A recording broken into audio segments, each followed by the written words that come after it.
안녕하세요. 이것이 신앙 고백이다 시리즈 7권 중 세 번째 책 하이델베르크 교리 문답서 제5주일의 제12문의 두 번째 시간입니다. 제5주일의 주제가 정의와 중보자이고요. 제12문의 내용은 우리가 134페이지에 있습니다. 그리고 우리가 공부할 내용은 137페이지인데요. 지난 시간에 제가 정의와 중보자에 관한 서론 부분, 그러니까 제5주일의 서론 부분을 제가 설명을 하지 않은 것 같아요. 5주일이라고 하지만 실제로는 이제 중보자라고 하는 주제로 52문까지 가거든요. 12문에서요. 그 가운데서 정의에 관한 그 내용을 우리가 5주일에 특별히 우리가 살피게 될 것입니다.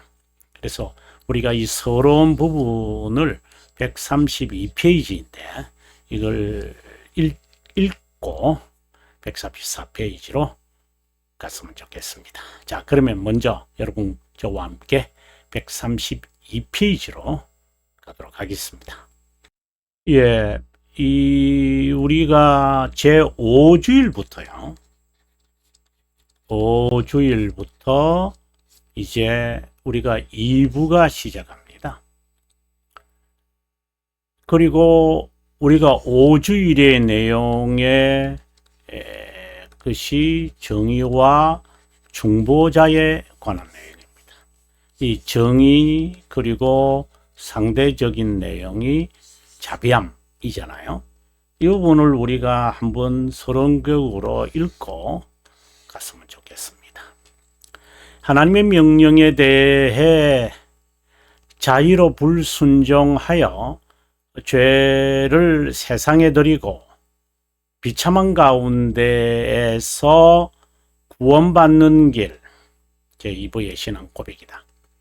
그 길은 시간에서 하나님의 자비와 정의가 인류에게, 이것은 영원이겠죠. 자, 시간에서 어떻게 명시되는지를 시작한다. 이것은 웨스트민스터 기준서에 쓴 은혜 언약이라고 불리고 일치를 위한 새 형식에 선 하나님의 정의와 자비함의 명시라고 불린다. 그렇다고 웨스트민스터 신앙 고백에서 정의와 자비함이라는 단어가 나오지 않는다는 것은 아닙니다. 특별히 우리가 7장을 보면 정의와 자비함과 관련된 은혜, 언약을 설명하면서 이 단어가 나옵니다. 실제로. 그 내용은 사도신경의 신앙 고백의 해설과 그것에 대한 믿음을 강화하기 위한 은혜의 수단인 성례와 그리고 하늘나라의 열쇠로 이렇게 연결될 것입니다. 이제 이 내용이 이제 사도신경 해설 부분을 다 총망라한다 라고 하는 겁니다. 그리고 믿음, 그리고 성례, 이런 내용들로 우리가 나오게 될 것입니다. 그리고 하나님의 영원한 작정의 구원의 진리는 시간에 드러난다. 제가 여러분들에게 정말 강조하는 이것은 제2부의 핵심 내용이다. 2부는 동력에서 밝아오는 여명에 관한 정체를 명료하게 밝힌다. 이것은 구원의 진리가 시간에 명시된 구속사역이다. 이 원인, 이 1원인과 2원인의 이 관계를 꼭 명시해야 된다고 저는 봅니다. 돌토레이터 1장 2항에서 칼빈 선생은 요한복음 3장 16절에 관한 고백을 하고 그것에 따라서 제가 요한복음을 말합니다.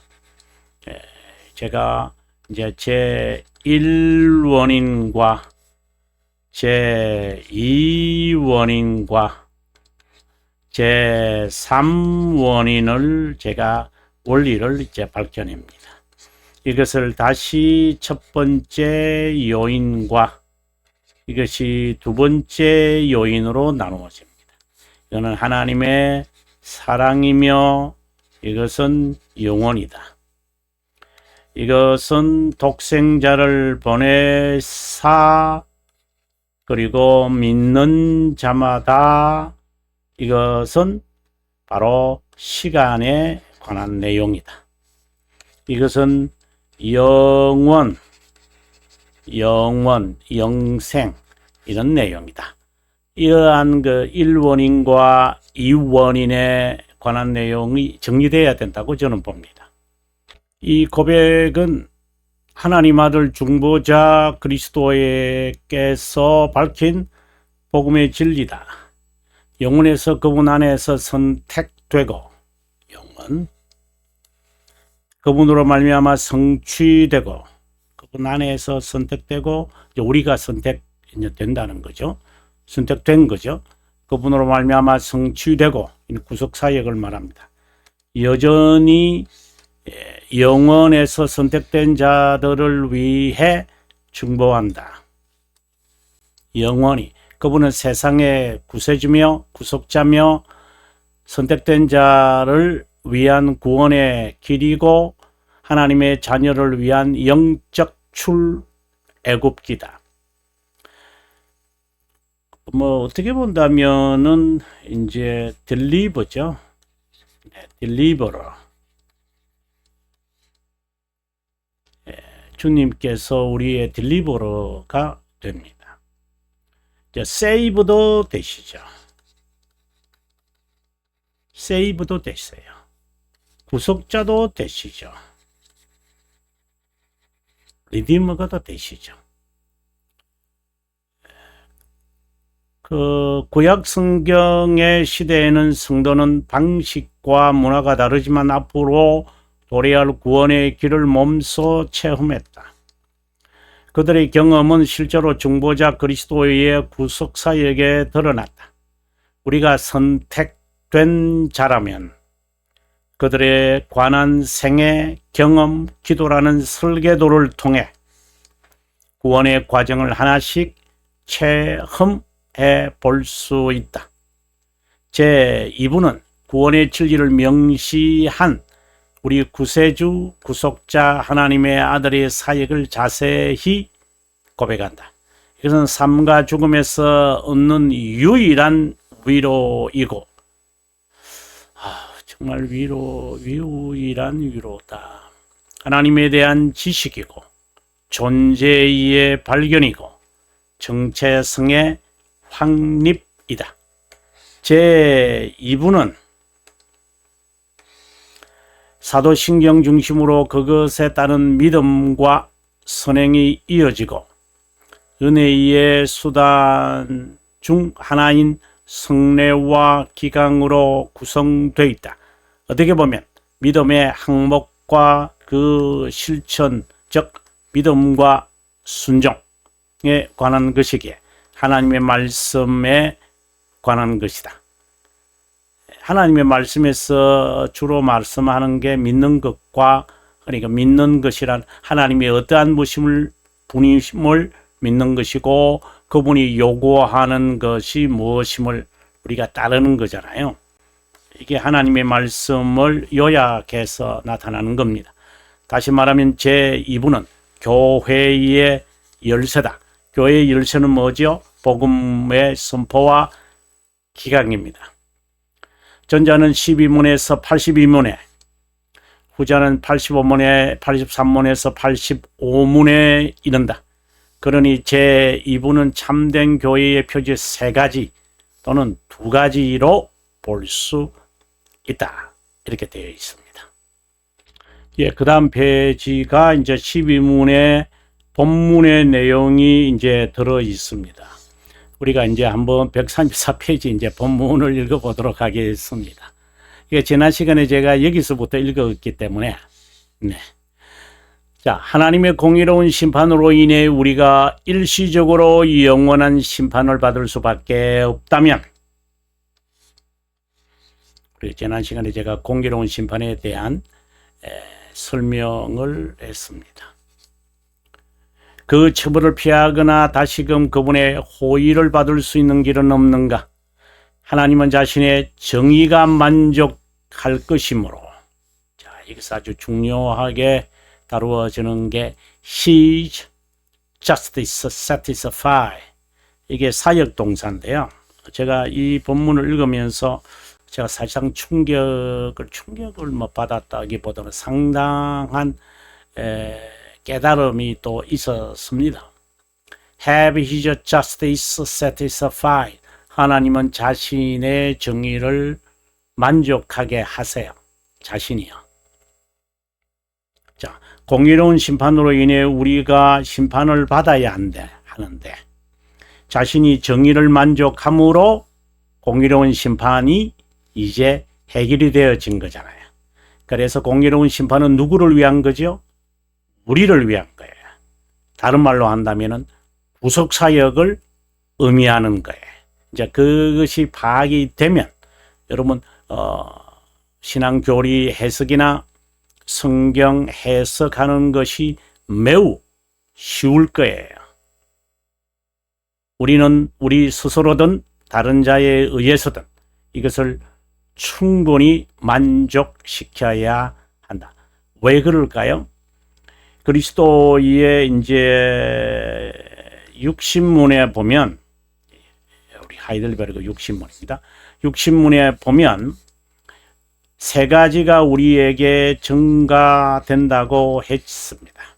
하나는 완전한 만족, 그 다음에 두 번째가 의, 그 다음에 세 번째가 거룩입니다.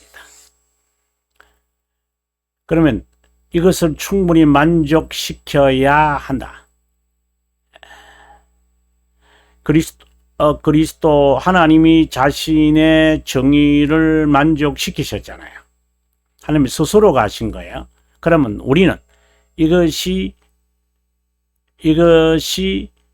완전한 만족이, 충분히 만족을 되게 해야 한다. 우리 자신이든 또 다른 사람에 의해든. 이 말은 이 justice를 우리의 자신이든 아니든 다른 분에 의해서 이루어져야 되잖아요. 근데 그리스도가 만족하게 하셨거든요. 그래서 우리의 자신이 아니라 그 다른 자, 바로 중보자죠. 자, 아주 중요한 내용인데 137페이지로 가도록 하겠습니다. 예, 137페이지입니다. 방금 제가 이야기했던 이 공의로운 심판에 따라서 일시적이고 영원한 심판을 받아야 되지 않느냐, 처벌을 받아야 되지 않느냐, 이제 그렇게 할 때 그리스도의 낮아지신 신분에서 받으신 고난으로 정의로운 심판이 만족이 됐고, 저주는 제거되고, 처벌은 완전히 만족되었다. 그러면, 자, 여기서 이제 중요한 이야기가 나오는데, 이것을 제가 뭐라고 했느냐면은 구속사역이라고 했어요. 그죠? 그리고 그리스도가 우리에게 임한 하나님의 정의를 이제 받으신 거예요. 정의의 대상이 되어서 저주를 받으신 거예요. 처벌을 받았다고 해야 좀 더 정확하겠죠. 그래서 우리에게 내려진 이 정의가 이제 사라진 거예요. 그러면 그리스도는 구속사역으로 인해서 정의의 대상이 되어 가지고 하나님의 정의를 만족시켰잖아요. 처벌을 받았기에 이제 죽음이심이죠. 그래서 이제 공의의 심판을 받으신 거예요. 즉 구속사역을 하신 거예요. 그러면 그 공의를 이제 하나님은 선택된 자에게 주시는 거죠. 그러면 정의는 이제 제거되고 이제 공의만 우리에게 주어지는 것이죠. 그 이야기를 이제 시작을 하겠습니다. 그리스도께서 정의로운 심판을 대신 받아, 본래 이 정의로운 심판은 유기된 자에게 임해지는 거예요. 근데 우리가 이 가운데 살았잖아요. 타락한 상태에서는. 그리스도가 정의로운 심판을 대신 받아 획득한 것은 정의가 아니라, 이것이 아주 중요한 내용이 나옵니다. 공의 또는 호의인 것이다. 우리가 하이델베르그 17문, 대교리 38문, 57문 등등을 꼭 찾아보셔야 돼요. 중보자 그리스도는 자신에게 없는 의를 여기서 획득했다라고 말할 때, 얻었다라고 말할 때 영어로 purchase라고 그래요. 그래서 우리말로는 속량이라고 그럽니다. 구입했다 이 말입니다. 의를 구입했다. 없는 의를 구입했다. 이것이 아니라 본인의 의를 우리에게 이제 주시는 거예요. 그래서 그러면 왜 purchase라고 하는 것인가? 우리의 측면에서 보는 거예요. 정의로운 심판의 대상이 돼 하나님의 저주를 받은 것이 절대 아니다. 공의를 얻으려고, 없는 의를 얻으려고 한 게 아니다. 그분 자체가 의시다. 그분에게 없는 의를 획득한 것이 아니라 죄인 가운데 죄인으로 살아가는 선택된 자에게 자비함을 베풀기 위해 정의의 처벌을 받아 공정하고 공의로운 것이 되고, 이런 의미에서 자신이 정의의 처벌을 받고 자신의 의를 우리에게 공의롭게 전가하게 되어져요. 여러분, 이것을 명확하게 명료화하셔야 돼요. 공의롭게 전가할 수 있어요. 의의 전가죠. 선택된 자에게 자비함을 베푸는 은혜는 공의롭게 된 것이다. 그분이 공의를 선택된 자에게 전가함으로 걸림돌이 된 정의의 처벌이 지불되고, 그분은 정의롭다고 여겨져 정의로운 심판을 면하게 되어졌다. 이런 면에서 공의를 전가받았는데 justification이라는 의미로 어렵다 여겨진다. 아니, 공의를 받았는데 정의롭다라고 하는 단어로 어렵다 여겨진다. 여기서 우리가 공의를 받았는데 justification이 된 것입니다. 이 관계를 충분히 이해하셔야 한다 이 말입니다. righteousness를 받았는데 어떻게 justice가 되느냐라고 하는 이 개념을 여러분들께서 아셔야 한다고 봅니다.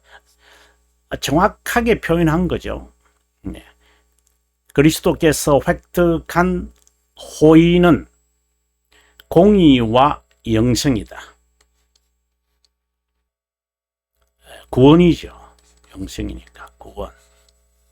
여기서도 eternal life예요.